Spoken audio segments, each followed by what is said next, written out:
വിശുദ്ധ മത്തായിയുടെ സുവിശേഷം 18-ാം അധ്യായം 1 മുതൽ 10 വരെയുള്ള തിരുവചനങ്ങൾ. സ്വർഗരാജ്യത്തിലെ വലിയവൻ.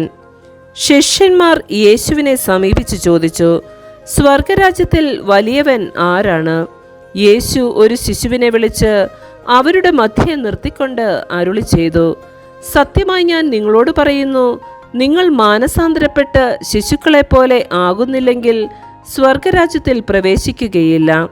ഈ ശിശുവിനെ പോലെ സ്വയം ചെറുതാകുന്നവനാണ് സ്വർഗരാജ്യത്തിലെ ഏറ്റവും വലിയവൻ. ഇതുപോലുള്ള ഒരു ശിശുവിനെ എൻ്റെ നാമത്തിൽ സ്വീകരിക്കുന്നവൻ എന്നെ സ്വീകരിക്കുന്നു.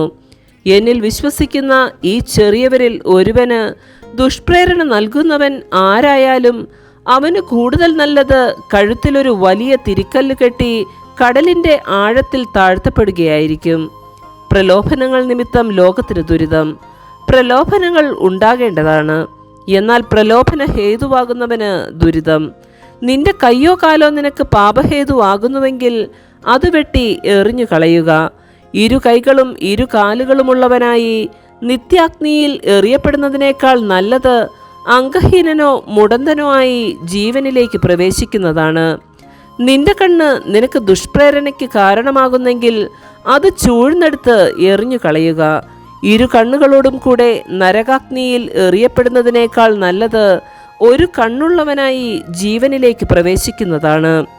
ഈ ചെറിയവരിൽ ആരെയും നിന്ദിക്കാതിരിക്കാൻ സൂക്ഷിച്ചുകൊള്ളുക. നമ്മുടെ കർത്താവായ മിശിഹായിക്ക് സ്തുതി.